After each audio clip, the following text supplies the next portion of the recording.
Hello and welcome back to Conversations with Claire.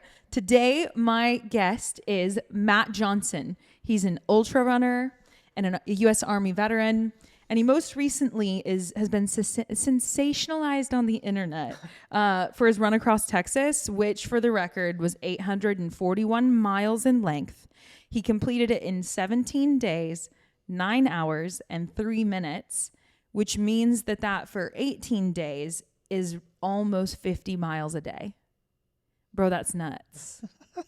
Like, you're nuts. I know it is. I feel like I've like, what's the word? Like demoralized it a little bit, or, like I've like knocked it down to myself because I needed to do that in order to complete it. But sometimes like I'll be out running and I'll think about that and it just blows my mind as well. But yeah, it's crazy.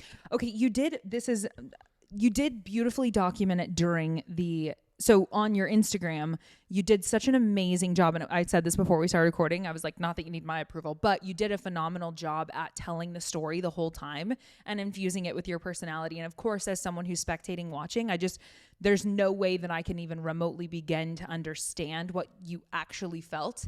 And yet your disposition just was so fun and playful about the whole thing. From afar is what I saw. I am curious though, because now as Instagram goes, the feed fills with other things.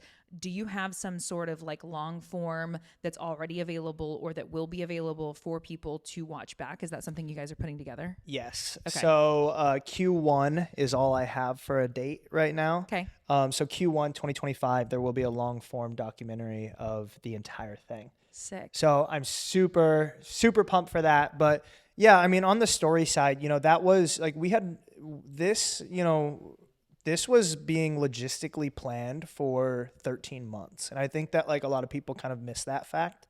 Because I didn't really start doing like the countdown on Instagram until like 100 days out. Did like 100 days out, 75 days out, 60 days out. And, but this was 13 months in the building. And the biggest thing that we, over all of our meetings was, how can we do this different than anyone else? And the exact sentence was, I want to make this like a Netflix TV show that people cannot turn off. And there's one single comment that came from someone after, and it was a comment on the post that we finished. And she was like, I am so sad. I feel like my favorite TV show has ended. Yeah. And I was like, yes. I was like, we did it. And that's the feedback that I'm getting, is that like the story behind it. We created the Instagram private chat where people, so there was a private chat. I'm literally disappointed I didn't realize this, and I was bought into the story. Yes. So there was it's called, like, how you can create like the private. Yes. So there was a community chat. Yeah.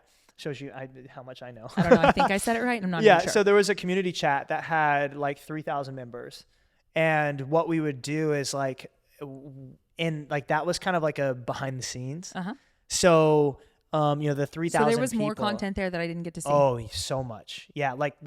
So what it was is, can I join it and go back and watch it? Yeah, for sure. Imagine like, Pete, this is what like the feedback I got from the chat was like, we would all like talk to each other. Like everyone that was in the crew had access to sending messages in the chat. Yeah. So we would all like talk to each other. We would banter. We would bullshit. We would, just crap on each other. And people were like, I feel like I was a fly on the wall, like in the RV, in the van. That's cool. So it was just, anything that was like behind the scenes is what we would put in there. Like we would put, like there was a picture of Drew where I was running, and I just like look back, and Drew is literally sitting shirtless on top of the van as the van is like moving down this back highway. I mean, we're going for 3 miles an hour, but Drew's literally just sitting there, and he like flips me off, and I like take a picture of him and I throw it into the chat, and I'm like, chat, Drew is cooked. Yeah. Like Drew is done. Yeah. So like just behind the scenes stuff like that as well. Yeah. But I mean, I couldn't all props to Drew Darby on that, because we wouldn't have been able to raise, the money that we did or tell the story that we did without a great content creator being there. And he was live creating everything. Right. So like he would film, he would run back to the van, he would sit down, put his headphones on, and he would be banging out reels. Yeah. And yeah, so the story was, I think that, that's something that we did different than everyone else is, we told a great story. Yes, absolutely. Yeah. And you also said that he's one of your best friends, right? Yes. And that's really cool. Yeah. Yeah. And that's why I think it was amplified, because, you know, he knows me so well, as well as like we've worked together for now like over a year and a half. So he knows what my audience loves as well, you know, so he knows me on the Instagram side, he knows me on the personal side. So, you know, number one, like being a good content creator is knowing, you know, the audience that you're going to, you know, appeal to, as well as, you know, the creator in the sense that you're creating for. So having him be able to know me, know my audience, know my Instagram, know what people want to see, know what people like, know what people want to see about me, it 10x's it. Yeah. And it was, you know, it was great. Yeah. There was, with you, what I see is there's a lot of comedy built in, just like naturally, you have no desire in taking yourself seriously at all. It seems on the internet. I keep posting the stories where you say you're 317 pounds or whatever. They're so funny. Well, that came from like, they're just like, I found bodybuilders that like have their like stats, or like people will be like, you know, 6'2", 217 natural. And like, or they'll post it on their story, and like an ab picture in the mirror. And so one day it was one day I posted and I was like, 3'7", 218, unnatural, built like a sack of potatoes. And it got like, it was my most shared, viewed story ever, like thousands of shares, and people just like, it tanked my messages. Like and I'm like, what the heck? Yeah. So so I just kept doing it, and people think that is and it's such a small thing. Yeah, no, people it think is. that is the most hilarious thing in the world. But it was just you being you. Yeah. You like making a fun riff on things. And so with that storyline, there was the combination of you're not taking yourself too seriously to the degree where, I mean, it's like, it's next level. Like you're happily vomiting on there, you name it. Yeah. Right? Oh yeah. And we don't hide anything. But no, it's so good. But there was also, to Drew's credit as well, from my perspective, is just the consistency, the theme. Like there was a clear theme. You knew what you were going to receive every day. So like you talked about 13 months of preparation to lead up to this event, like that's no small measure of time to lead up to what was an 18-day endeavor, you know, of the doing portion of it. And there was, like, you knew like clockwork, what's coming the next day. And as a consumer of it, that's so palatable, I guess. Yeah. Because it was like, you know, we would have a reel at like 10 a.m. and then we would have so we would have one reel that would be going up that day about like who knows what it's going to be. And then we would have one reel that like we knew what it was, you know, whether like that day we were advertising for Kane Footwear or LSKD or, you know, the brands that we were working with. And then that would be the daily recap reel using that product. And then at the end of the day, we had a post, which was all the photos that were taken that day with the Strava segment and all that. So it was like, you know, 2 reels and a photo post, like, you know that you're getting that day. And, you know, as well as all of the stories that we were just live uploading. Right. You know, because Drew and Amanda had access to my story. So that way they could, you know, anything that they wanted to post on the story, they could. And then anything that people saw POV was obviously me. Sure. You know, so it was so cool the way that we did it. And I think that, you know, and I'm like, I mean this very humbly, like, I can't wait to see, like, I think that people are going to take this away. Like, people that do the multi-day events are going to see the way we did it, and you're going to see it replicated. Yeah.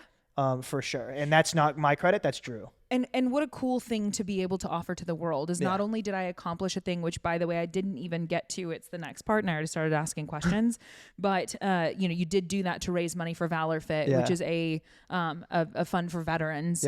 And so it was a charity that you chose to do this endeavor for. Anyway, just, what a cool thing to design something so well that it then gets replicated, you know, and maybe it's not your specific run. Somebody's not going to go do that run, but they take this frameworks and apply it to their own thing. Like, that's a really cool nod. Yeah. And then I think the other thing that's so worth touching on is just the team aspect of it. Like, I'm curious, and it's funny, I meant to come to this way later because I have earlier questions, but here we are.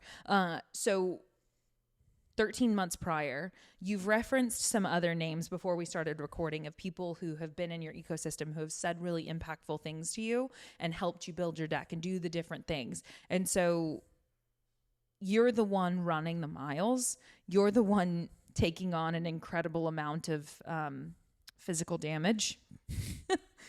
To put it lightly. Literally the whole time I'm like, I'm just praying for you. I don't know. You're really okay. Anyway, but an incredible thing. But yet there was this whole team the entire time. So can you kind of unpack a little bit more of like 13 months prior? Yeah. Who'd you sit down with? Yeah. I'll try to quickly, unpack that. So I was sitting at the gym at Squatch. I don't remember what happened, but the idea came to me. Literally, it was, I'm going to run across Texas. Like, this idea came to me while I was in Squatch working out at the gym. It was September 11th. I get back to my truck and I text Bobby Dautrick, who Bobby owns Axe and Sledge, Just Work Energy, All American Roughneck, lives out in Pittsburgh, Pennsylvania. A very good friend of mine. And I met him through Natasha Vandermeer, who was Nick Bear's triathlon coach. I was on that triathlon team. Okay. How I ended up moving to Austin, just crazy kind of how he's out there involved in, all of this still. And I texted him because we like always compare stats and, push each other. And I was like, hear me out.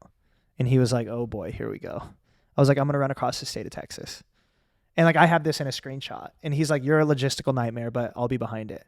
And he was like all three of his companies actually helped us financially fund it, which was insane. Yeah. But, so I texted him first, then I texted Drew Darby and I was like, I'm going to be the first person to run across the state of Texas. And Drew's like, you're definitely not the first, but it sounds kind of cool. And I was like, I'm not the first. I was like, oh man, I'm like, someone's done this. So then Drew gets me in contact with Ken and I'll try to expedite this. Ken has held the record prior. Okay.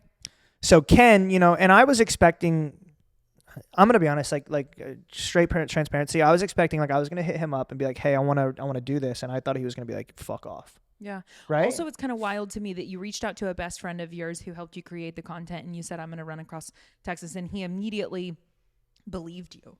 Like, he didn't say like, hey, they both did. Like, that's crazy. Right. That's nuts that the people were like, okay, yeah, that's you. And then he chose to like immediately help you. Like, that's such a cool nod to Drew that he went and immediately sourced the other person. Yes. Yeah, he did. Like he sent me the link immediately. Yeah, that's wild. And then that's how I got with Ken. And I hit up Ken thinking he's going to tell me to like kick rocks. Yeah. And Ken's like, let's hop on a call. He's like, crazy enough, we're doing an interview about it. My whole crew is going to be here. We'll all hop on a call with you at this time. Wow. Cool. I hop on a call and I'm like, hey, now this is September. I'm like, hey, I'm going to do this in April. And Ken's like, no. He's like, way too soon. Yeah. He's like, you should push it back. So long story short, he helped me build half of my route. It was the same route that he ran. He went north to go to Waco. Okay. I needed to come through Austin because it's, it's where I live. So I went south, but he helped me build half of my route. Okay. Like, that's how much he was helping me accomplish this. Knowing damn well, like, that I had the goal of setting the record. Like, he knew damn well. Now we're friends and we've talked after and he's like, I knew you're going to do it. And so talked to Ken, did that. Then we come down and I sit down with Drew and I'm like, you have to film this. And, it's like, we're like running numbers and Drew's like, sitting there and like, we're like, we had just watched Paul Johnson who ran across America and how he kind of did his, like, he was advertising for brands as he was running across the country.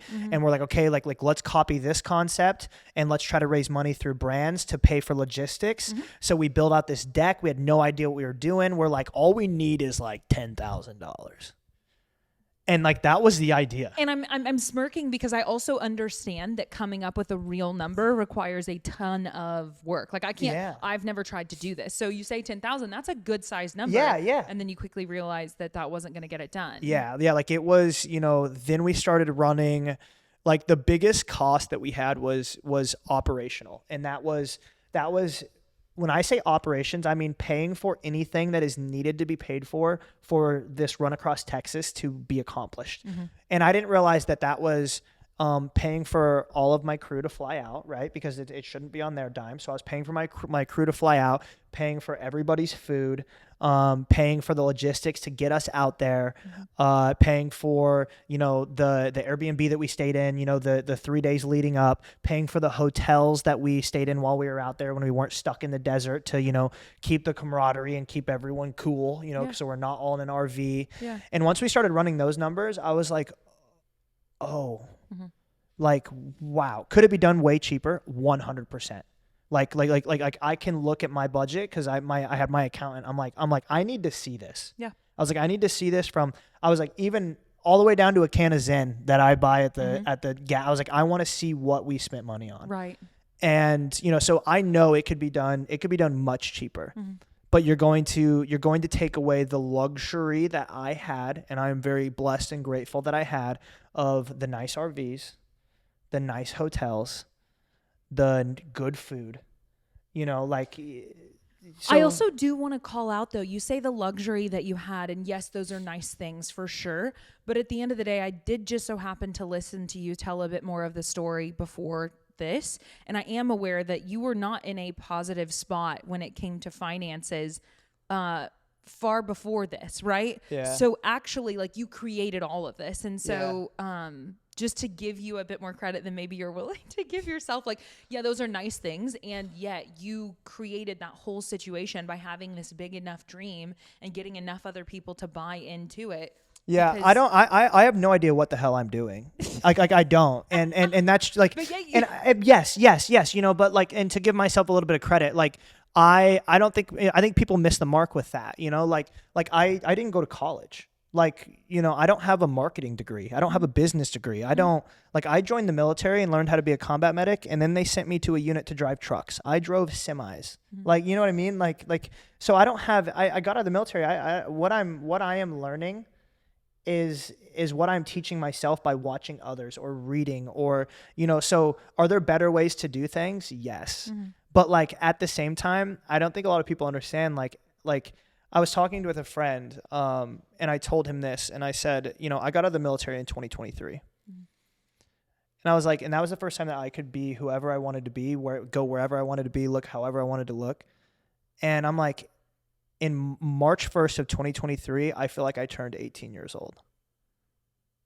Because I spent 18 to 28 in the military being told where to be, how to act, which is fine. Like, I chose that, and I'm so grateful for that life. Yeah. But I think a lot of people miss the fact that, like, I got out at 27, almost 28, and I turned 28 in March. I almost got out at 28. And like, as soon as I got out, I was like, I'm an 18-year-old. I was like, I'm an adult. I just became an adult. I have to do things on my own. Yeah. And I have to figure out life. And what a beautiful thing to be able to experience that at 28 years old. It was amazing. And to have this wonderful, beautiful life that I have of content creation and not working a 9 to 5 anymore. But a lot of people get lost in, like, I still don't know what the hell I'm doing. Sure. Like I made a lot of mistakes leading up to the run across Texas, where, I had to, I had to sell my Ironman bike to move into my house. And then I had to sleep on the floor for 3 weeks. And, I was making like $2,000 a month, coaching athletes online. I had like 10 athletes, and I didn't sign my first brand deal until September. And that was right when the run across Texas was kicking off. And I mean, I barely made like $30,000 last year. Like, I was scraping by. Yeah. And, so now, like, coming into the run across Texas, and it's like, I carry this business hat, and I love the business side of this sport and what I do, but I'm also brand new, and I'm trying to learn. What a disorienting reality that you live right now. Yeah. Like, in a wonderful way. That is, you go from an 18 to 28, obviously, thank you for doing that. And then I can't imagine any of that. Like, then, I mean, I can't imagine just from the perspective of, I actually was, I turned 30 the month that I moved to Austin, and it was the first time that I'd moved out of my home state. And there's something about doing that. Yeah. And yeah. It was great. But however, I love this because my time horizon to get my shit together has looked a little bit different than yours. But we're all always still doing that thing. But it's been interesting how there was a lot of confidence coming in, and then like had to jump into a new career field unexpectedly, and then really took a long time to get it together. Anyway, it's just, and yet for me, that's entirely been worth it, even though it has been extremely challenging on the financial side of things. Yeah. But so to know that, like, you at 28 jumped into, because you moved to Austin, that was like your first step after getting out of the military, right? Yeah. And, to kind of, just to say this before it falls out of my brain, that is something that I learned during the run across Texas is you're talking about time, right? Mm-hmm. Like how our time is different. Mm-hmm. We made up time. Mm-hmm. The sun rises and the sun falls. What everything in between we created as humans. Mm-hmm. And time and distance became a crazy concept for me. Because everyone's timeline is different. Mm-hmm. And, time of running, time of being out there, time of this, time of that, the distance traveled, it's a long ways. Yeah, but it's not in the relative scheme of the world. Mm-hmm. And, there's so you can go really deep on this, but, Mm-hmm. that is something I want to hammer on is, time, like I had the best year I've ever had in my entire life this year with, my relationships, my relationship with Amanda, my relationship with God, money, everything in my life this year was a blessing. Mm-hmm.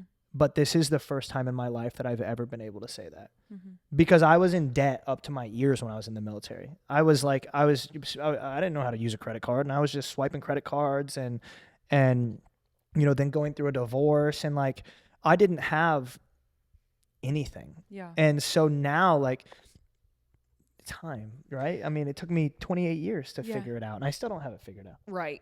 And that's a great, so to figure out 1 year, I guess, is what I'm saying. Not figure out life. I don't have that figured out. Right. Well, you've made tremendous progress in a short window of time. And yet I love that you're just willing to throw a serious nod at the humanity in it all. Cause right now as soon as you get rid of these things to solve, now you got a whole new whole new set of things to work through.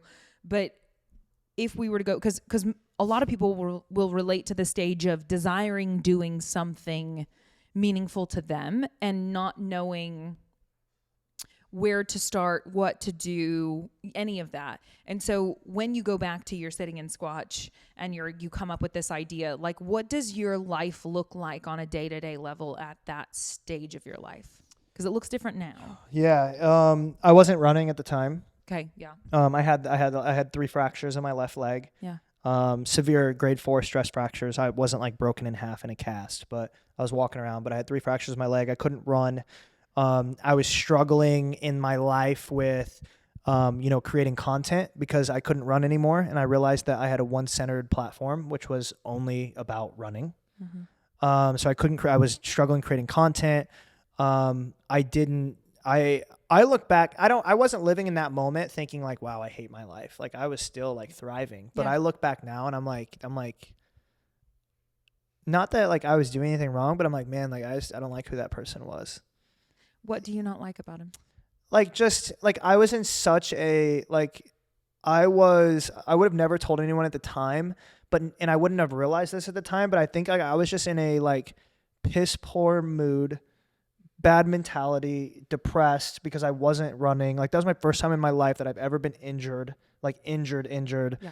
And, was just waking up and going to the gym and eating, coming back, eating, taking a nap, coaching athletes, going to the gym. I was just kind of in this null and void of repetition. Mm-hmm. And just doing the same thing over and over, but I wasn't living my purpose. Mm-hmm. That's what I think. That's why I think I look at that person and I'm like, I don't like what you were doing. Yeah. Because now it's every single day, I'm living on purpose. Mm-hmm. I'm living my purpose. And when you find your purpose, mm-hmm. you find your true happiness. Mm-hmm. And that's why I feel my life is so abundant now. God has gifted me with finding my purpose, and that is, helping others through my platform, mm-hmm. and helping others through, doing these endurance events. And, this year has just the start of the run across Texas. And then, at the same exact time, in that time frame you saw me with Eric, we were talking about that offline. Yeah. And then I meet Amanda, mm-hmm. and Amanda takes me back to church. And it was everything at that time, mm-hmm. just slowly started snowballing into the greatest year of my entire life. Yeah. And yeah, this is so cool.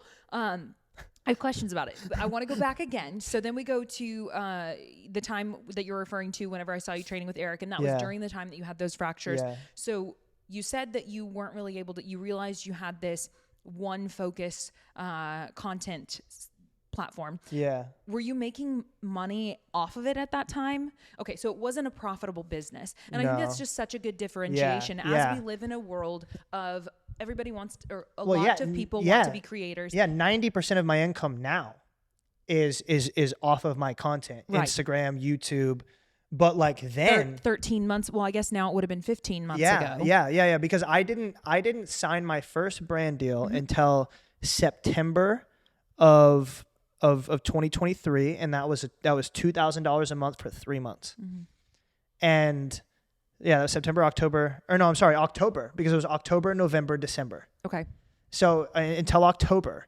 And you know, so I was scraping by on, like, actually I was talking to Drew about that. Drew Darby, God bless him, filmed the Leadville 100 for me last year and didn't charge me a single dime. Wow. And we were laughing about that because I said something and he's like, yeah, I'm still trying to pay off that Leadville trip. And I was like, buddy, I remember because I had my crew, like we were all in this Airbnb and we had like 10 people in there with like 4 beds. But I paid for it. But like no one knew at the time, but like I had like $100 in my account. Like I was struggling to even I had to borrow money from my mom to get gas to drive out to Colorado. And this was Leadville last year. This was August of last year. Yeah. I think it's just really cool to put a timeline in perspective, to put like real tangibles on everything, you know, because it can sound so abstract, and it's like, it's very worth noting that. Yeah. So 15 months ago, I was borrowing money from my mom to drive somewhere. Right. But you were also doing these incredible feats, and at that time had some sort of faith that this was going to turn into more. Is that? Yeah, I mean, I didn't really have any faith at that point. Like I was really just going through the motions. Like to me, it was like I told my mom when I moved to Austin in March of last year, right? So right now we were just talking about August. I moved to Austin in March 1. And I told my mom, I said, I'm taking $3,000 to Austin and I will live under a bridge if I fail.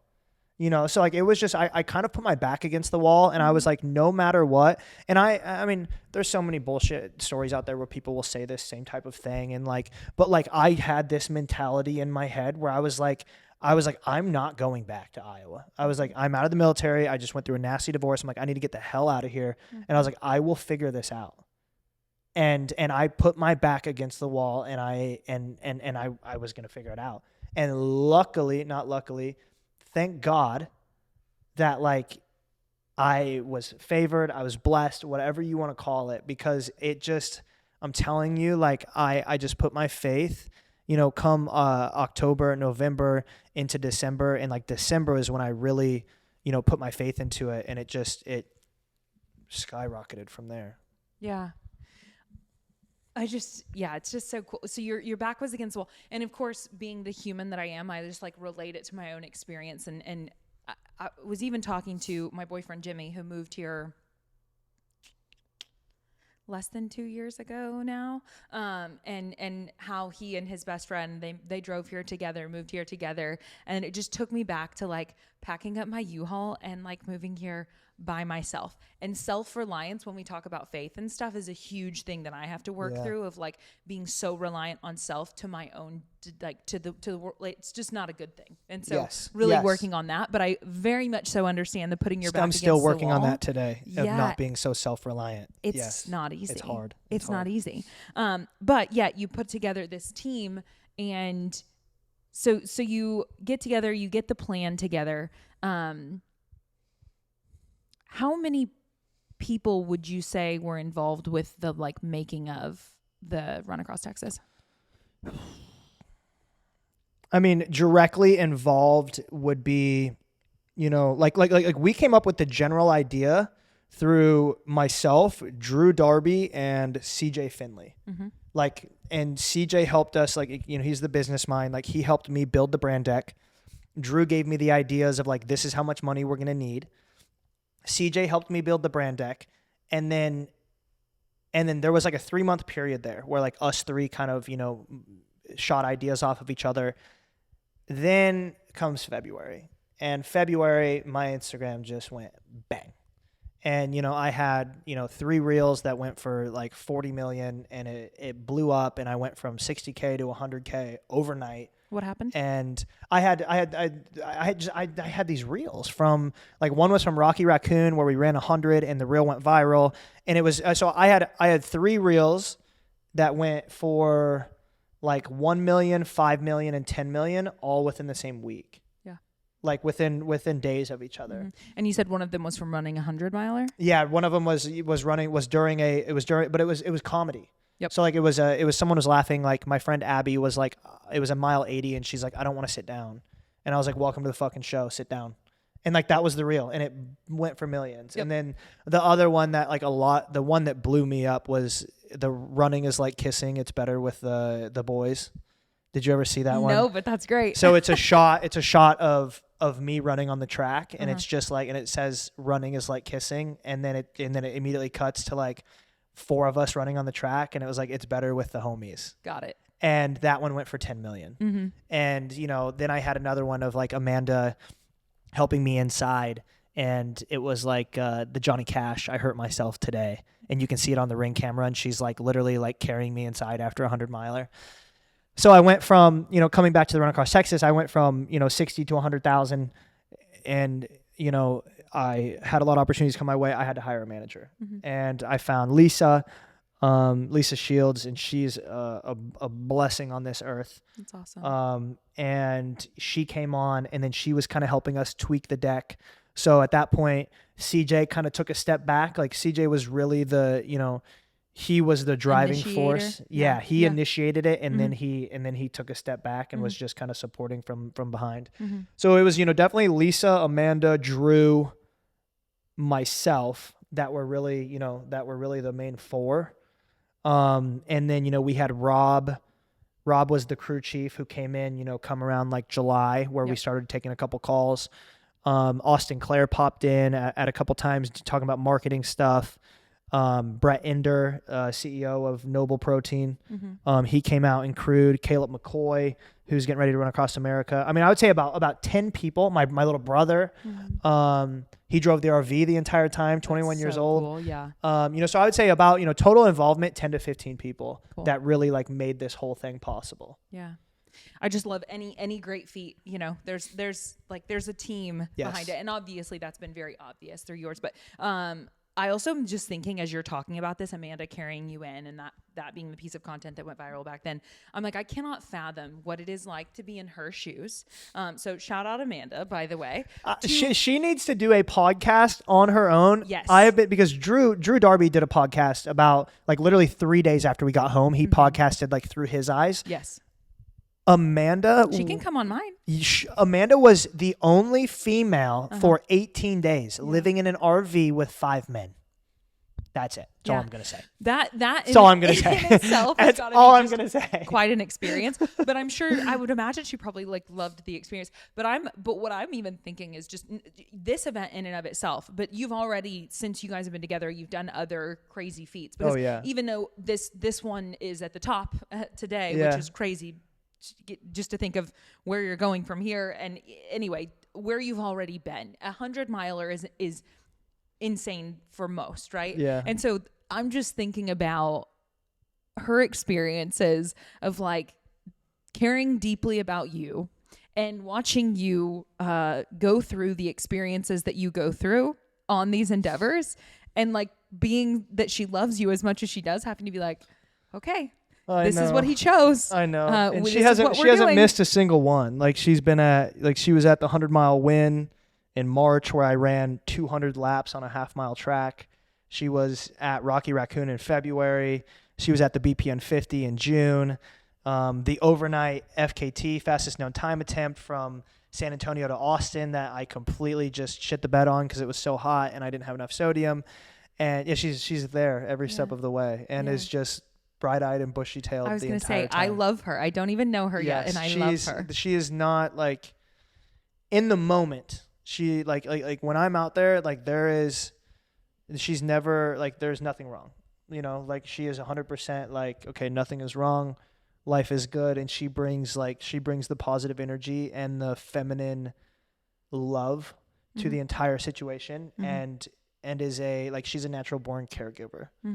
And it's a beautiful thing to have because we are complete opposites. She is, lovey-dovey caregiver. I'm like, don't touch me, don't like, Yeah. And but she brings everything that I never knew I needed to every single situation. It's Yeah. like, I mean, life in general, but like especially the ultra space. Yeah. I love her. Okay, so now here's the thing: is I actually originally we've completely this entire time totally gone off of like the trajectory that I have written of where we would go, but but my brain won't stop taking us different directions, so it just is what it is. Being that I am someone who is in the fitness world and am absolutely fascinated with what the body can do, and you posted a little bit about doing blood work and things like that throughout the journey. Are you able to share anything at this point in regards to what you discovered? Because from a physiological standpoint, what you endured through your choice to do that much mileage that consistently, you've talked a little bit about what you're working through after all of this. Can you talk about any of that? Yeah. So I have the results back and I have seen them, but I don't have a professional reading on them yet. Okay. There wasn't much wrong. Okay. That was like there wasn't really, like when I looked at it on my own, like, when you can see like green light, yellow light, red light, Sure. like there wasn't many red lights. Yeah. So the biggest thing that that we did see was, like massive drops in testosterone, massive inflammation markers. But, then we did testing after with Blokes through a whole different company. Mm-hmm. And because I was feeling so bad, and Blokes is like, yeah, like everything looks good. So, there wasn't any blood markers that were, alarming. But I don't have the data yet. Right. So even from an anecdotal standpoint of what you were experiencing day to day, I guess, it's so funny because throughout the journey, and I am really grateful that you're going to have this more long form that's going to be like a permanent fixture on the internet so people can go and consume it. Yeah, it's going to be so great. I can't wait to even consume it myself and for that to we're be accessible. We're going to do a private viewing here in Austin. Okay. And sell, like, we're going to sell tickets like $100 or something like that. Okay. And then donate to Valor Fit. So like that's going to be the last donation. Mm-hmm. So I'm hoping to, partner with somebody, get the theater rented out, do a private showing, do tickets to the event, and then it'll be the last donation to Valor Fit. Cool. So super hyped. Okay, We'll have you there for sure. So you posted a lot about your, like, you need so many calories throughout this process. Yet again, let me talk about something I have one client, by the way, that is an ultra runner that I train twice a week, and we work on our resistance training and being as supportive as possible to his endeavors on the ultra front. And so that's been really awesome. Anyway, I have some cycling experience in my background as well, but not this. Yeah. This I is love different. nutrition. So like this could be a whole separate podcast. Right. I was going to say, ask me anything. I love it. I literally there's nowhere on here is it for me to ask you about this, but yet I am just truly curious about your experience from the nutritional standpoint throughout the journey, because you mentioned sodium, right? And like, obviously pushing your body for that long to perform at that level. There's part of me that observed it and was like, well, he's an alien. Because I am. Right. No, I am because the entire way we fueled was not how anyone would have done it. And that's what I saw. And I was curious about what all else is happening. Yeah. And so, take me through your perspective on that. Yeah. So, right off the bat, what happened was, day one, long story short, like I guess maybe walk you through a day or. Yeah. Let's start there. Yeah. I mean, so wake up in the morning and the first thing down the hatch was 800 calories. Like, I mean, as soon as I opened my eyes. But what are those calories comprised of? Yes. So that in the morning was oats. Okay. Water and probably a half of a cup of brown sugar. Okay. Like. Yeah. Just pure carbs. So just simple and complex and then, inroads, carbohydrates. And then the biggest scoop of peanut butter that we could find for fats, and we would just mix it up. And I mean, I'm talking like we would put this in a, like the little styrofoam cups you get at church. Yeah, we would put this in. Ours are fancy though. So yes, let's get it right. I'm talking like church back in the day. Yeah. So I mean, this wasn't areas. This wasn't like a big bowl. Like this was how many calories can we fit in the least amount of food as possible. So, it was like maybe a half a cup of oats, massive brown sugar, massive peanut butter. Okay. And then they would then let me run for about an hour without like, shoving shit down my throat. Hold on.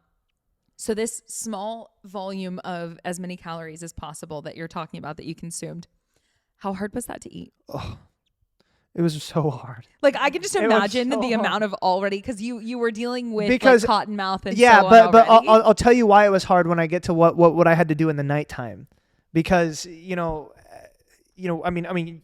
Yeah. I just need to shut up and listen. Keep going. Yeah. So it was bad. The mornings were the worst. Like eating something first thing in the morning was so hard for me, because I never trained nutrition before this. Like I didn't train using any of this stuff, and that's my own fault. But that's a whole nother podcast as well. But I would love to riff with you on this. I'm fascinated about this topic in particular. Yeah, just so you know. we're on the way. We're on the way to El Paso, and my coach texts me. He's like, "Dude, you're good. You're ready." He's giving me like this motivational speech, and he's like, "We've practiced nutrition," and I'm just kind of laugh at it because I'm like, "Yeah, we did." No, I didn't at all. I was literally fueling like 30-mile runs off of like 2 cans of like Coca-Cola and like a cup of watermelon, and I was chilling. Mm-hmm.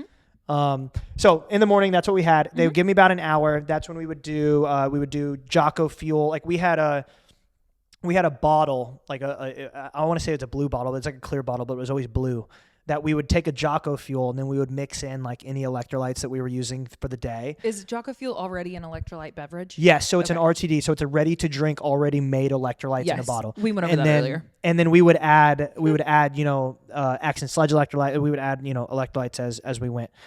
So then they would start, they would add Gatorade to that. Was that tasty? Imagine like yeah. I mean, but imagine it was for the first part of the day. Okay. And then it would get very old. Because I can only imagine when you add so many things. I'm doing a terrible job of listening. I can just imagine when you add more things to this, that at some point it's like. Yeah. So then what we noticed was, we started doing donut holes. Uh-huh. Because the biggest thing is, think about this, right? People miss this. People miss the mark with this. Like what you just said, chewing, right? Uh-huh. Think about eating 8,000 calories a day and how you're chewing that all day while you're running. Mm-hmm. It's called masticating, and it's probably not fun at some point. You have to think, I was probably eating every 15 minutes for 18 days. Yeah. And oh my God. So we're doing donut holes. So number one, the biggest fuel of the entire trip was donut holes and donuts. I mean, so many donuts. And then what we noticed is that I was retaining sodium. So we switched from using traditional electrolytes to using pickle juice. We used pickle juice and salt tabs. Okay. How did you discover that you were retaining sodium? Because I was swelling, I was bloating, and then I kind of, like I said, I didn't practice any of this, and I kind of went back to my thought process, and I'm like, I've done a sweat test. I only sweat out like 700 milligrams per liter, which is not a lot at all. It's actually a very small amount. And then, kind of coming, finding out, okay, there's 300 in Jocko Fuel. We're adding 500 to it. That's 800. That's too much. So then we found Sucker Punch Pickles, which is this pickle juice company that we had originally partnered with, and they had 400. So we would just drink one of those an hour, and then supplement with 200 milligrams of a salt tab. So we had 600 milligrams of sodium per hour, a shit ton of donuts, and then going on throughout the day, we would then be done, right? And I've now fueled all day on donuts, and we would stop at the RV at mile 15 and at mile 30, and I would have like a sandwich or like ramen noodles or something like that. Yeah. But then, so fast tracking past that, get to the end of the day, and I would stop eating about an hour and a half before we ended the day. I would completely stop eating for the last hour and a half. Okay. Because I was trying to build up an appetite, because then going into the van every single night, I would try to clear like 4,000 calories in one sitting, which turned out to be 4 cups of rice, like cooked rice. Okay. 4 cups of rice, which was about 1,500 calories. 1 pound of 80/20 ground beef from Primal Beef, which was like 2,000 calories. And then I told my brother to cook it with an entire stick of butter, which is like another 2,000 calories. Sure. And I would eat that at 6 p.m. every night. Did any of this, so throughout the course of this, I believe that the early stages of the donut holes was like fun. Yes. And then eventually it wasn't fun. The flavors of the donuts, they had to cycle the donuts. Never like I mean, there was a time where like, I would go to eat a donut and I'm like, I can't. And then they would switch to something else. But there was never like a multi-day where it was like, I can't have donuts anymore. Yeah. There was nothing during the run across Texas that I can't have right now. Okay. Fat and Weird cookies, the best cookies I've ever had. Imagine like a crumble cookie, but 10 times better. Okay. Those got a little old because this is where it became hard in the morning. Yeah. I would then, the cookies are about 400 to 800 calories per cookie. Traditionally 800 the way that I was trying to eat them, because I was eating the higher calorie cookie. I would eat that big meal of ground beef, and that would be at 6. Uh-huh. And then at 8, I would eat a cookie.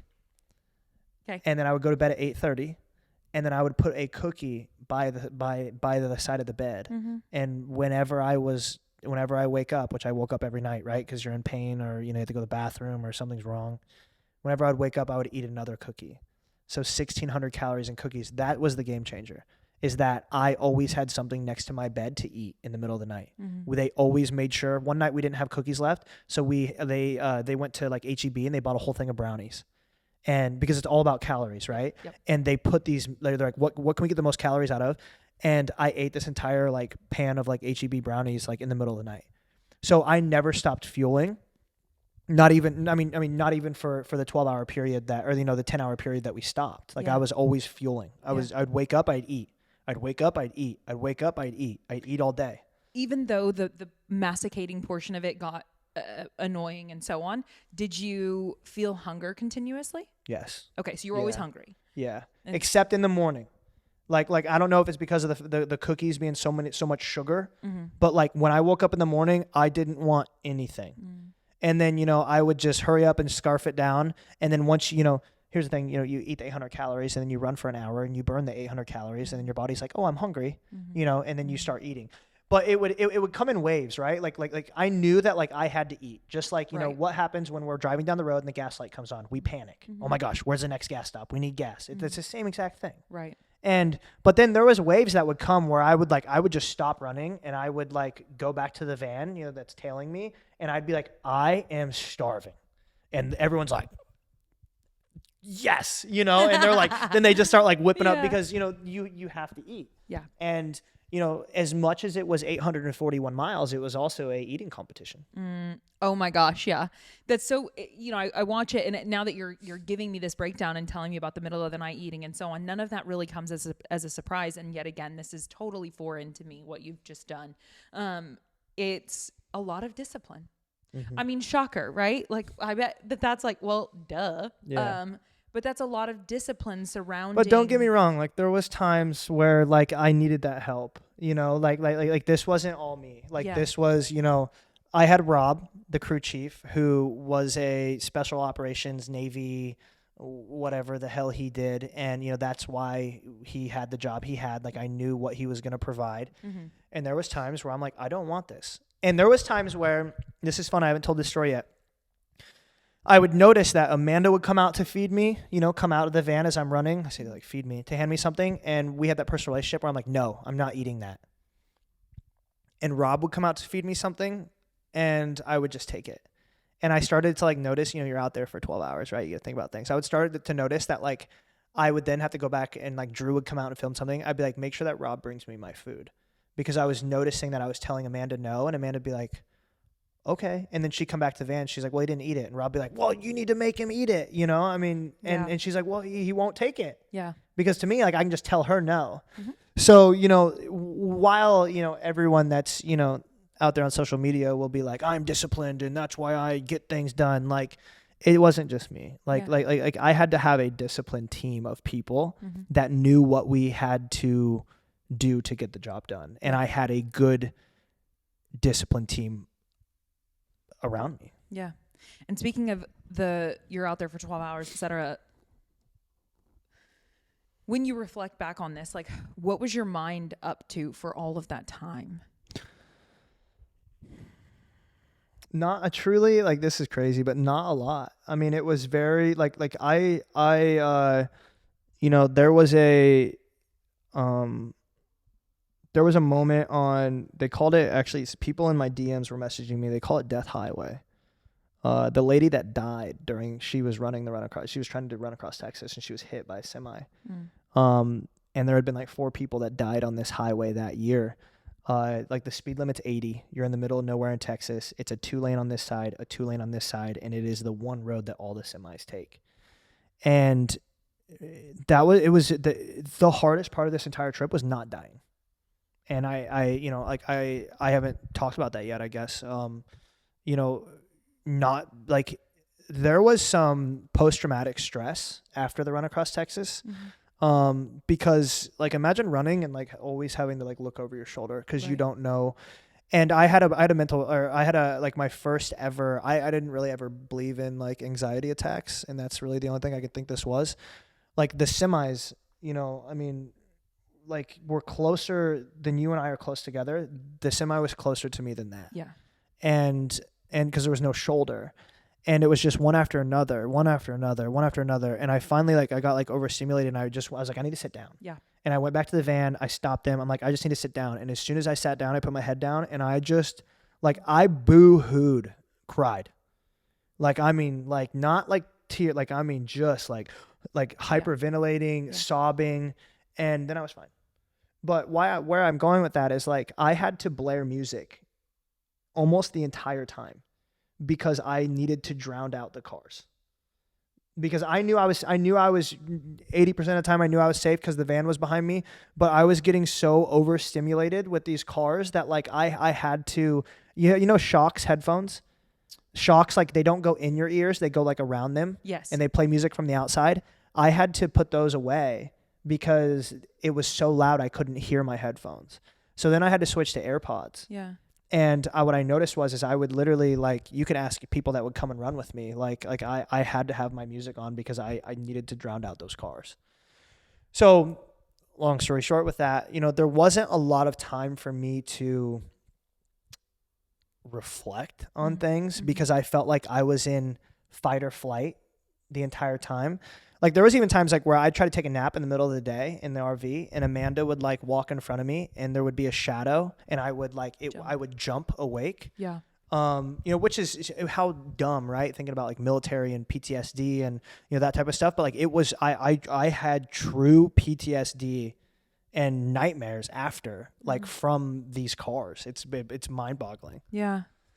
There's just so many details you would never know. I appreciate this so much, just you sitting and walking through this, and it makes me think is talking through it, because I jokingly said before we started that I'm like, well, you are now have been on a circuit of podcasts and all of these different and sorry to cut you off, but I had to hold off because think about I just did my first podcast last week. Was that your first one? Yeah, it was my first one. Okay. Because I just wasn't ready. Yeah. And so I mean, I just want to put that out there as well. That you say a circuit of podcasts now. Yeah. But it took 5 weeks for me to even be ready to talk about it. And because I think that's where you were kind of heading to. Well, yeah, no, I was wondering, but like you said, now you're it hasn't been that many, because my thought is has it been a therapeutic experience or a positive experience to walk back through this, or has it? But I guess you're it's well, it hasn't. I haven't done it that much yet. Yeah, I mean, but you've had a lot of conversations, maybe not recorded ones. Here's the thing, I miss it. Oh, yeah. Yeah, yeah. So me talking about it is there's no sadness or scared or when you talk about trauma and you just don't like talking about it. Like a traumatic event, and you're oh, I don't like talking about this. Absolutely. It excites me to talk about this. It excites me to talk about the moment of being on Death Highway and the moment of, the worst moment I can think about out there when I was chugging that peanut butter. You remember that reel? That was so bad. And I'm telling you, if you have a compassionate bone in your body, you watch some of this, and Brett Ender is Amanda, get him some water so he doesn't choke and die. Yeah, because it's just funny because he is pissed, because I am just a nuisance that day to everybody because I was a gremlin. Yeah, and he's just Amanda, get him some water so he doesn't choke and die. And Amanda's just it's okay. like on the top of my head. It's Yeah, okay. it's so bad that it looks staged. Like, it's Oh, yeah, so bad yeah, that it looks yeah. like it can't be real because, like, you're dead. Oh, it was, and just burnt. Like Yeah. forehead's burnt, nose is burnt. Yeah. So just, just talking about it, it's fun. It's fun to talk about. It's fun to reflect. That's good. I miss it a lot. Why? I'm I'm an adrenaline junkie. Like I was getting adrenaline dumps and dopamine dumps every single day. It's a drug. Mm-hmm. I'm missing. It's a fucking drug. Mm-hmm. And Well, and like, that's when you said earlier about what your physiology was doing and how you felt afterwards. Part of me was like, yeah, your adrenals are like, what just happened to me? like I can't. I don't. I've never done crack or anything like that. But like I can see like the like that is a drug straight into my veins. Mm-hmm. And like I crave it. Mm-hmm. I crave that. Actually, I had surgery. This is funny. I had surgery on my. Doesn't matter. Took like a circular saw to the abdomen. It's a whole story. Actually, Doesn't matter. No Took one knows that. circular saw to the During abdomen. COVID, I was remodeling my Sick. bathroom. Took a circular saw to my abdomen. Almost like died. Long story short, they gave me fentanyl while I was in the hospital, and stitched me up from the inside out. And I remember coming off that fentanyl and like craving it. And that same feeling that I think then is what I think. That's why I think it's a drug to me. Mm. Because I remember that feeling of fentanyl, Mm-hmm. and it is the same. Like the way that I crave going back out there and running again is the same way that I crave coming off of fentanyl after that surgery. That's wild. Which is crazy, laugh at that all you want. That's true. That's just the truth, Yeah. for anyone out there, like that's kind of funny, but like it is true. That's the only way I can explain it. Well, I think after any heightened experience, there's the come down, right? And so like I have this very vanilla version of that, of anytime I am, very involved in an event over the course of a weekend, right? Like the most common one today looks like I'm emceeing a CrossFit competition, Yeah, right? yeah. And any opportunity that I get to do that, the energy is heightened significantly. And then I have to understand and be prepared for the fact that once that's all said and done, I'm going to come down. Now, that's a very vanilla version of what you just experienced, but I Still understand. the same thing, yeah. And so, well, at that degree, because there's variance, and so it's a much lesser degree. But so I was very curious about how you feel in this season. You had 13 months of preparation to this massive thing that took 18 days of this collaborative effort, and you're all in it and you're in it together. And yes, you're the one running the miles, but everyone's there every step of the way. And you've just accomplished this tremendous thing, and your social media has taken off and your brand deals and blah, blah, blah, which is amazing. And I'm like, given that you've chosen to do what you've chosen to do, I mean, I just think you're great. So I want all of the success for you. And then some, but I cannot fathom what it's like to have to like sit down the day after, and then the day after that, and the day after that, and be like, Yeah. now what? Yeah. That was harder than the entire event. And like, to me, what I've come together with is, it was a drug, and having the dopamine hit of, and this is just me being honest. This is just what my human existence was feeling. Having Dopamine. Yes. So, camera died. Yeah, sorry. So I know you were having in the story. Man down. having the dopamine hit of, and I want to say like I've never been like this. I'm not like this right now. Like I post on Instagram and I hop off and I comment back to people. Like it's not anything to me. Having the dopamine hit of people telling you how fucking great you are for 18 days. Mm-hmm. And then every single morning, like you wake up and I open Instagram and it's, you're the best, you're the greatest, you are going to do this, you're going to set the record, you're amazing, you motivate me, you inspire me, you're the greatest thing to ever happen. And then you finish and it's silence. Mm-hmm. Like it is, like I woke up, the day after I got home and opened Instagram and it's like nothing. Mm. not that people forgot or people moved on, but like people love that, like what you're doing in the process. But as soon as you're done, it's like, okay, now what are you going to do? Yeah, and absolutely. And I can think of as someone who at least supported via likes and comments, whatever. I don't know that I DM'd you at any point, but either way, like, wanting to, like, I can see from the consumer's perspective, wanting to encourage you because my gosh, you're doing something. Yes. You're striving for. Yeah. I was just thinking here. about, But I was just thinking about a friend the other day. Like, I'm not going to, another Instagram influencer, every single day, he commented this same exact thing on every single post. And I was just thinking the other day, I'm like, what's he up to? I was like, I haven't seen anything about him. Yeah. And then I ran through my head and I'm like, he commented on every single post out. Cause we were laughing about it while we were out there, me and Drew, like, cause it was like, oh, there's the comment again. There's the comment again. And I ain't heard a damn thing from him, you know, but like, I'm not going after him, but like, that's the point, right? Is people want to support you so much. Yeah. But then like when you're kind of in that middle ground, like why don't we offer that same support to everyone at the same time? I'm guilty of that to others as well. Yeah. You know, we're all guilty of that. But, do you need to? No, it doesn't matter. I'm just explaining the natural feelings here. Well, and what you're dealing with on a psychological, I appreciate you being willing to be honest about this, because as much as maybe the goal, like I think that you touched on some advice that Matt Choi had given you at one point some time ago, which we are both friends with him and strongly believe that he is a good person. Oh, yeah. Who has just undergone a unfortunate event on social media and so on. Great guy, not the smartest. I tell him to his face. Any of us? That's exactly what he would say about me. Great guy, not the smartest. Great guy, not the smartest. That's funny. But just some of the advice, that he's given you about. All right, back to Huberman.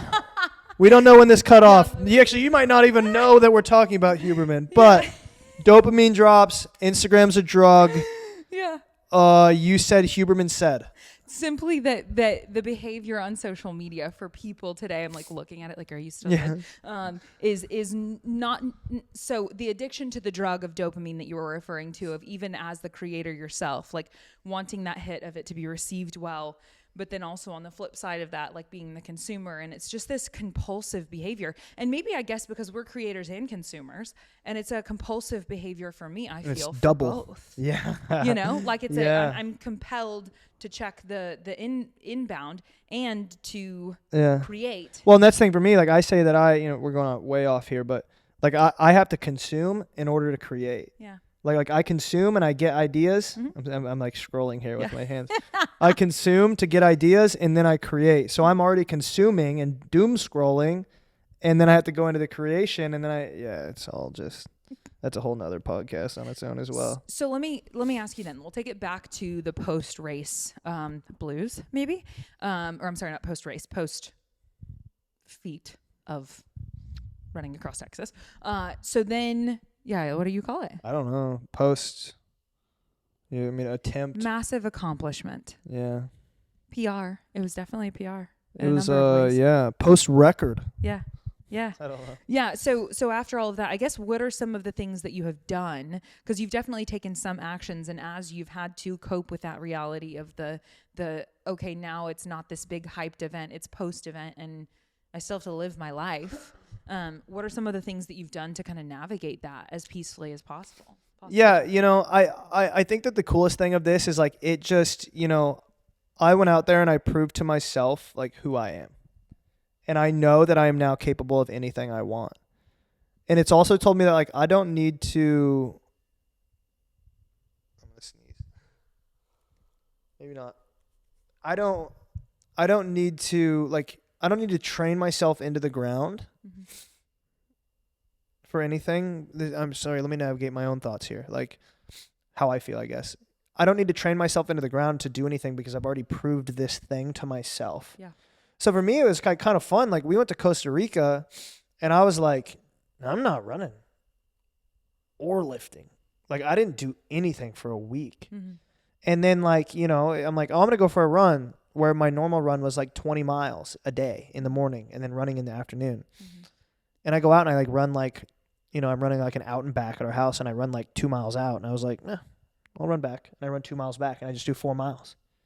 And it's like, it's been fun, like truly, like, because this is the one time in my entire life that I've ever completed something and I've actually felt at peace afterwards. Yeah. So like through all of the, the downs and the feeling of like needing to, the post event depression.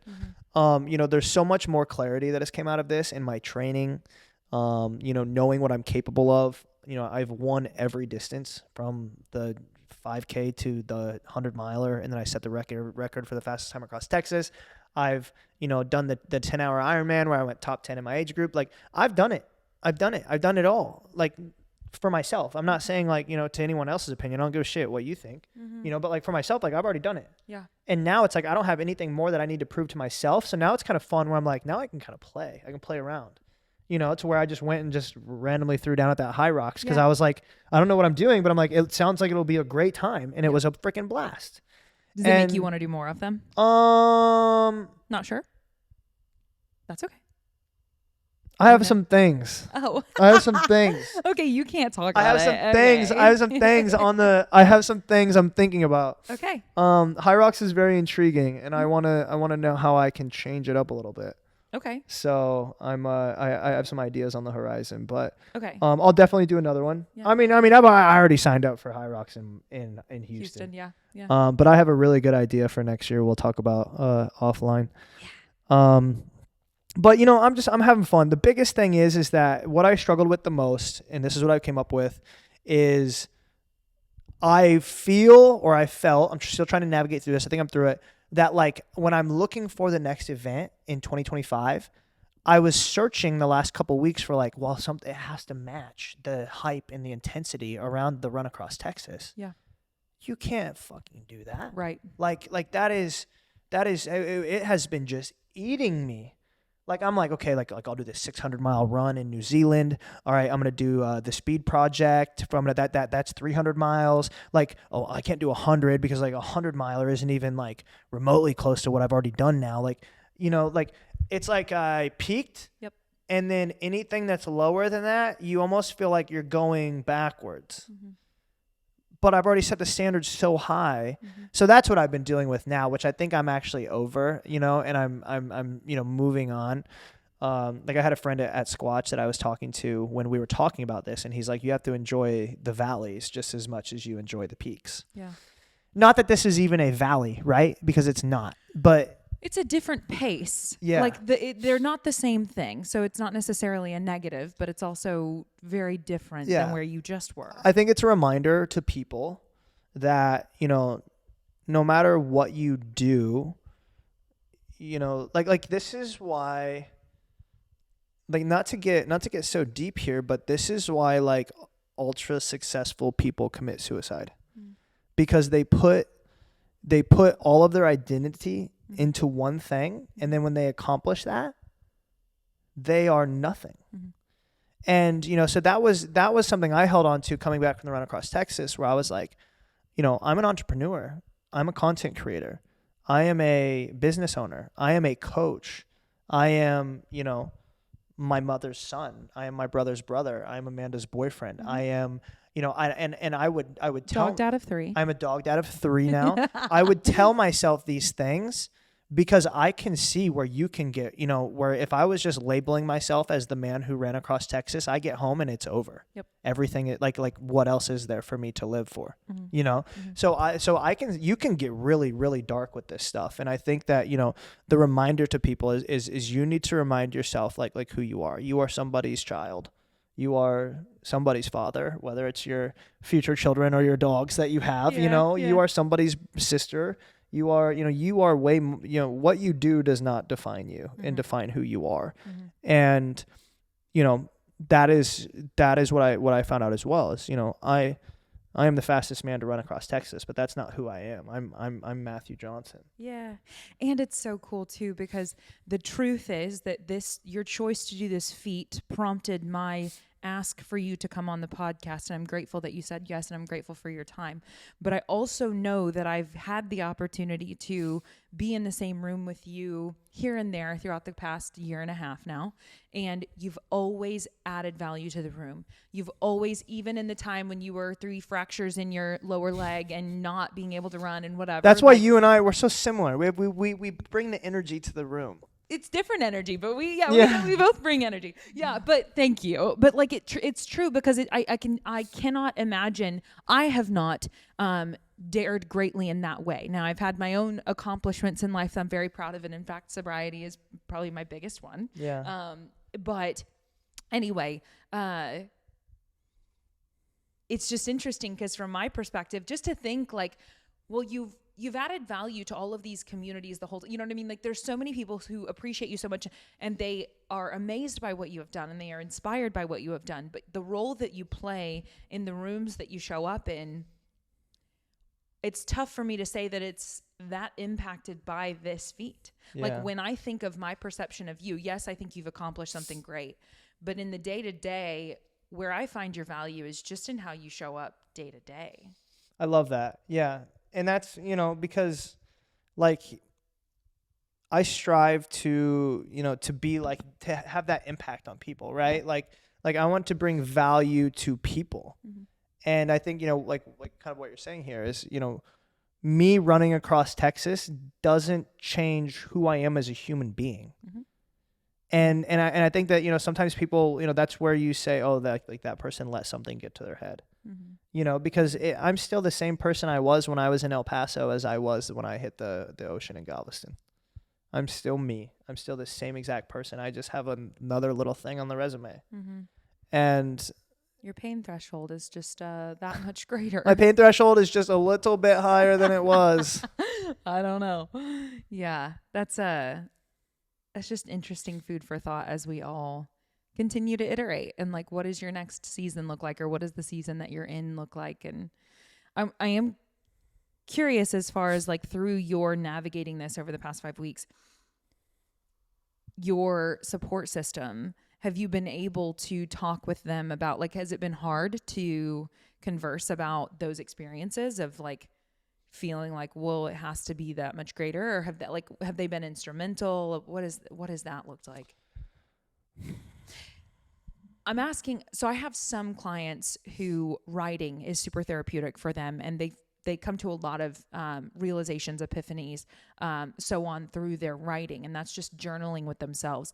And for me, I'm really a verbal processor. Like I do really well when I can just talk this thing out. Yeah, I go run and I write on my piece of paper while I'm running. Mm-hmm. And I come up with everything while I run every morning. Like how many times have I said since I've already been here, oh yeah, this morning I was thinking about this while I was running, mm-hmm. right? Mm-hmm. It's been therapeutic for me to be able to get back to running, mm-hmm. and get back to, that, because running is my piece of paper, that running's my blank slate that I get to write on. Yeah. And, talking with Drew, like Drew has been very good, and like us talking about like what we want to do next, fun that we want to have. I think that's definitely also a question for Amanda, because I think Amanda would probably give you a whole totally different answer. But yeah, I mean, there's so much going on in my brain, and yes, it's been 5 weeks, but also at the same time, like people don't realize for some reason, like it doesn't even seem like it actually happened. Yeah. Like I was driving here today thinking about it while I was driving down the road, and I was like, because I've been thinking a lot Texas north to south. I don't know when it's going to happen. I think it probably will. There's a route north to south that's 1,000 miles. And how cool would it be to own east to west and north to south? Yeah. West to east. And I was thinking about that while I was driving here, and I'm like, man, like I would do that again. And I'm like, fuck. I'm like, that's 20 days. Mm-hmm. But then I'm like, we just did 18. Right. And then my thought was, well, I don't even remember it. Like I don't remember, like it, I can't I remember it, yeah. But like, yeah. I don't remember, there was never a time, this is why time is irrelevant. Like we just talked about that. There was never a time where I'm like, man, I sure have been out here for a long time. Like days to me didn't exist out there. It was just sun came up and sun went down and I ran in between. Yeah. And it's just, I don't know. I'm still trying to figure it out. Right. It's, it's very, it's a weird thing to go through. Yeah. Did you experience any sort of like the physical pain side of things? Because you talked about an injury that you had even 4 weeks prior that you maybe we'll just use that as the plug for the Afterthoughts podcast. That's exactly what I said in Matt's. I podcasted with Matt Loopy last week, and I said, I was like, go listen to that. It was good. Yeah, for sure. You can learn about that injury in there, and yeah. But other than, so you had an injury 4 weeks prior that you were kind of told like, this is a problem. And then they were like, don't do this. Yeah. And I was like, okay, I'll do it. Yeah, I'll do it. Sounds good. Great guy, idiot. Okay. And then did you experience, were there any other, I mean, I just can't pretend to know what the pain It was the bottoms of my feet. Yeah, I thought it was going to be my knees. I thought it was going to be my bones. I thought it was going to be my hips. Yep. It was the bottoms of my feet. I've never been in that type of pain in my entire life. It was the most miserable. I had another breakdown in Midland where I sat in the back of the van. I know that's going to be a big part of the documentary, but so I don't want to speak a lot on that. Yeah, and if we need to skip that, okay. I mean, but like it was the bottoms of my feet, and I sat in the van and I had this moment where I just broke down because I was like, I can't run from this. You can run from the bad decisions that you've made. You can run from relationships. You can run from your job. You can run from so many things, but you can't fucking run away from pain. Mm-hmm. And I broke down because I was like, and that was day 7. I was like, no matter what, this is like, I can't, it's either I quit, which was never on the table, but like, it was either you quit or you endure. Mm-hmm. And I broke down because I was like, I was like, no matter what, this isn't going to go away. It's already been 10 days. It's not going to go away. Mm-hmm. And, so yeah, it was the pain. It was in the bottoms of my feet. Which was so funny because like I went to Rob on like day 3 and I'm like, Rob, my feet, like I'm dying. And I was like, I don't know what's going on. Like, I think that they're broken. Like, something's wrong. And he's like, yeah, it's called you're running 50 miles a day, jackass. Like, and I'm like, yeah, okay. Like, Yeah.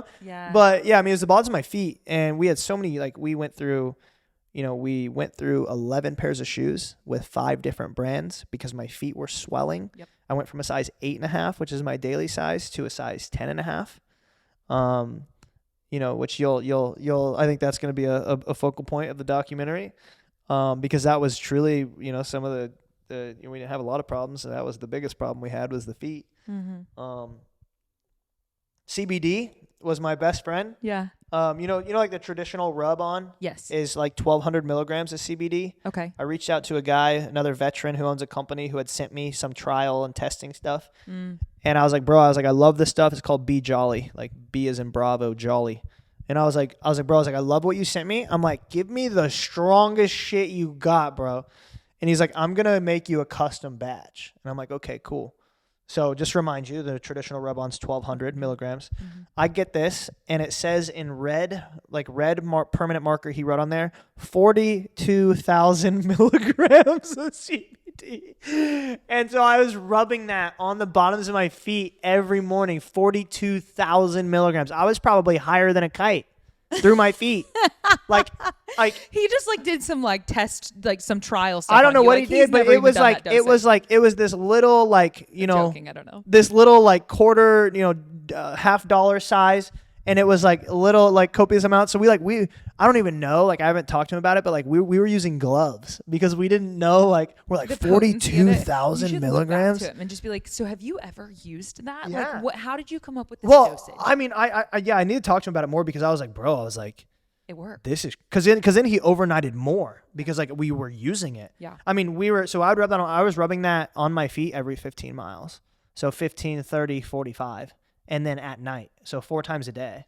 Did that positively impact your ability to sleep? No, it positively impacted. So I would run pain free for about an hour. And then it was bang. Yeah. And I'm like, ugh. Yeah. So then we get to 15, which is, about 4 hours, 4, 8, 12, right? 4-ish hours. Yeah. Get to 15, rub it on there, get about an hour, 4 hours later, 15, rub it on there, 4 hours later. And then I was using, have you ever heard of the Tallow twins? No. These girls are crazy Canadians. They're amazing. I love them so much. They've been here to Austin a couple times. I just had dinner with them the other night. They have it's beef tallow for your skin. Yep. It's like skincare. Great stuff. You know, I've never been into that shit, but like people I don't are. know how, but so it's cool. Yeah. But they had this magnesium balm. Okay. So it's beef tallow mixed with magnesium and like all this stuff. So every night I would rub that all on my legs, and I think that stuff is. I think that it's people need to know more about it because it's this magnesium for healing, and I was doing good. That's awesome. Yeah. So there was so much stuff. I've never. There was so much like, you know, I was doing tart cherry juice, like pure tart cherry juice. I was doing this magnesium balm, CBD, you know, the pickle juice, my lips. My lips got had third-degree burns. Third-degree burns on my lips. Took like 3 weeks after to heal. My lips didn't heal until like September. Nope, September's before October. November until a couple weeks ago. Yeah. No, I'm not even kidding you. Just about a week ago, I had the last crack healed up. So I mean, it took almost 6 weeks. And you were constantly using chapstick, I would imagine, of some sort. Yeah. Yeah. I mean, just the whole time. Vaseline, anything we could figure out. I actually have fried my lips even more on accident by using like some type of oil that like magnified the sun. Yeah. And fried my lips even more that day. The worst pain was my feet and my lips. My lips were, oh my gosh. I have a picture of my lips literally like just bleeding while I was out in the desert. I mean, just blood down my chin. Yeah. And crazy shit. Yeah, this is where, and this is, I'll just plug this for the Afterthoughts pod. I said when you walked in, and it wasn't when we were recording, but just about like when I listened to that podcast and you went a bit more into like your upbringing and so on. I remember, and I don't want to make light of it almost, but then ultimately, but you have to. You have to. It just it made sense because I've always thought if you can accomplish things like this and endure these volumes of pain that I won't pretend to understand in that way, you have seen pain before. Like you are familiar with. You're like this guy's been through some shit. Yeah. And so anyway, but I think what you've done is remarkable, and I certainly know that it's inspiring to me, and then I can think of other people who I know that it's like inspiring to them on a different level. And so it's inspiring to me, but it doesn't make me want to go running 141 miles. I'm so grateful you did it. I hope it makes you not want to do that. Yeah, and I'm good. But I know that these choices to dare greatly athletically and so on, they really do, they just do something for others. That is, and then obviously the raising of funds, which by the way, you raised almost $100,000. Almost 30,000. I'm sorry. Where did I have? Oh, okay. Yes, yep. I know what you have 96,000 on your, so, which is where I pulled that from. Yeah, so the 96K is what I started running for charity in 2022. Yep. So between 2022, 2023, and 2024, we've almost raised $1,000 total for charity. Almost raised $100,000. Got it. Yes.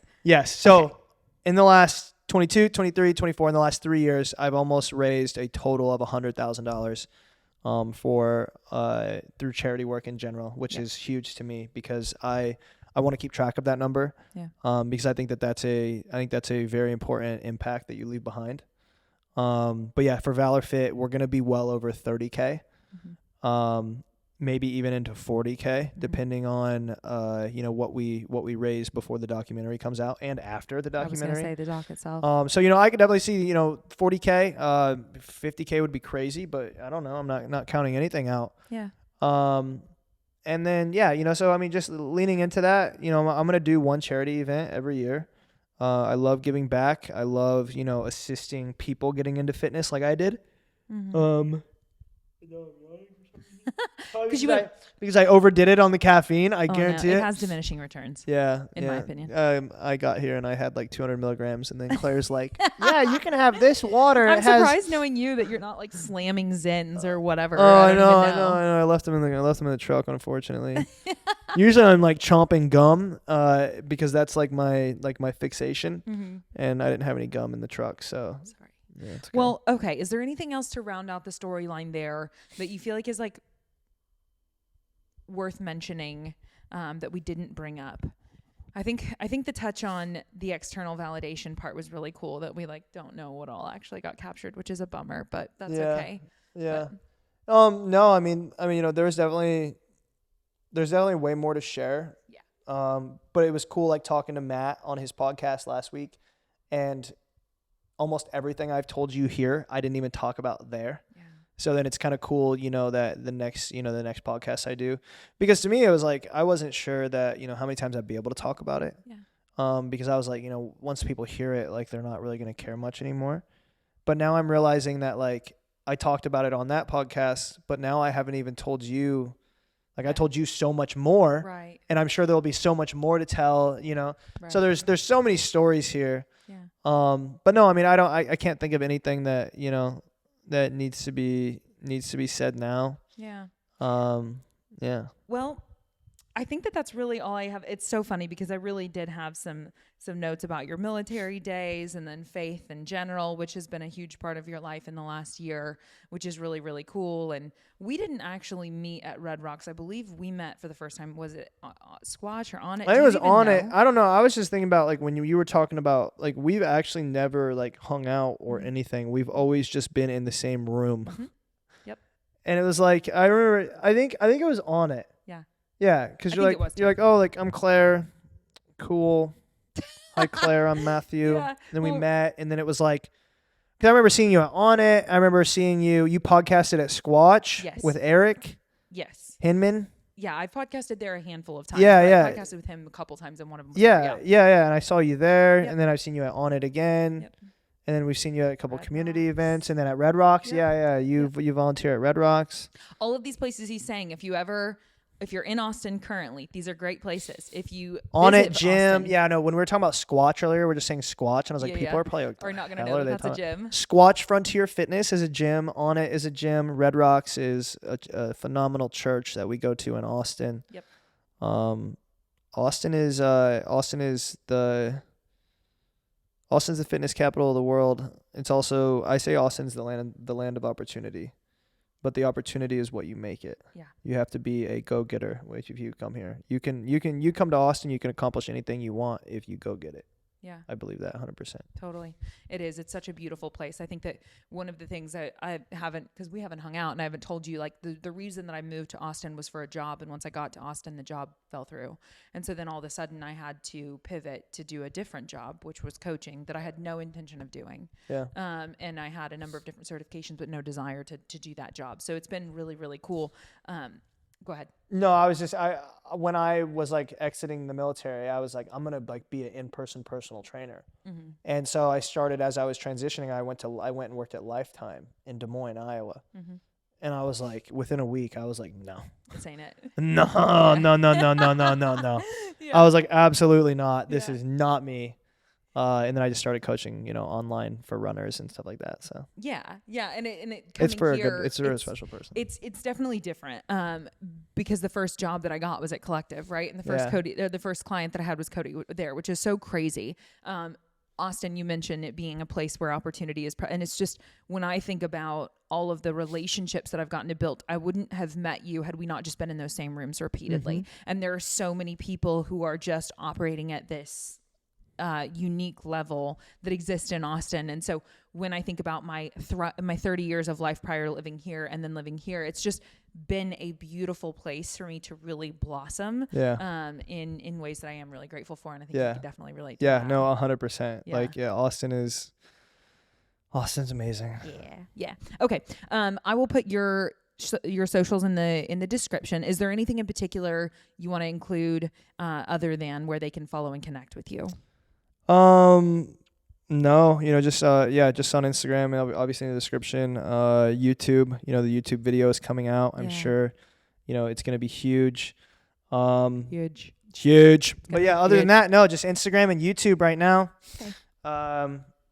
Yeah. I don't know. We do have a thing. We finished with 3 gratitudes. 3 things that I'm thankful for. Yep. My relationship with God, Amanda, and can I just say my life in general? Absolutely. It's your gratitude, dude. Yes, my relationship with God, Amanda, and the life I live right now. Like I told Amanda this morning, like I'm like, what a beautiful life that we just get to live every single day. Yeah. And That's cool.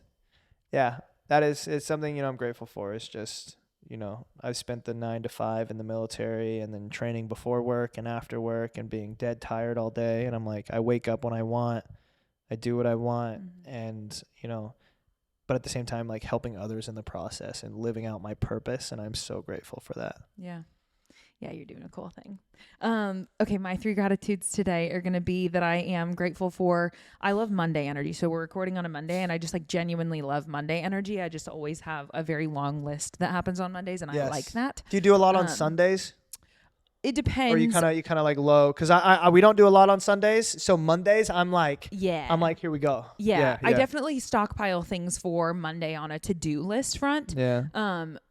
But Sundays it does vary. It just depends on like if I'm going to feel more stressed as a result of not taking care of some things on a Sunday. I have no aversion to taking care of some things on a Sunday, but generally it's a more low key day. Yeah. And then I am grateful for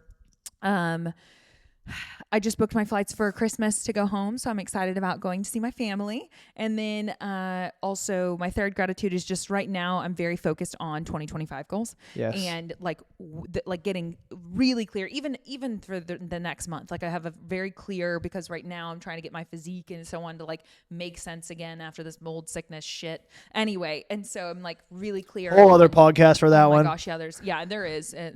Yeah. So I'm like getting really clear on like, okay, what exactly do you want to get done? Instead of just like hoping that it gets better, what exactly do you want to get done? And what's the timeline associated with that? The message at church yesterday. I know. Where it was like, why are you praying for this when you could pray for this? Yeah. Oh, I think I was like, bro. I was like, you got me. There's the, yeah. So wait, did you feel like there's at the, let's see here. Oh no, I wrote it down in writing in my Bible. Dang it. Either way, it was one where he said like, be careful how small you pray. Yes. And that was great. Yes. Yeah. Yeah. Cause you're like, yeah. Anyways, that go way off on that, but okay. For sure. Well, awesome. I will put your stuff in the description below. Thank you for choosing to be here. Guys, I do run a coaching business. We both run coaching businesses. You currently work with clients for running. Yes. Yes? Yep. Running and primarily running. I can do it all, but primarily runners. Yep. And I'm strength training and nutrition. So that'll all be in the description below. And we just hope that you choose to have a beautiful day.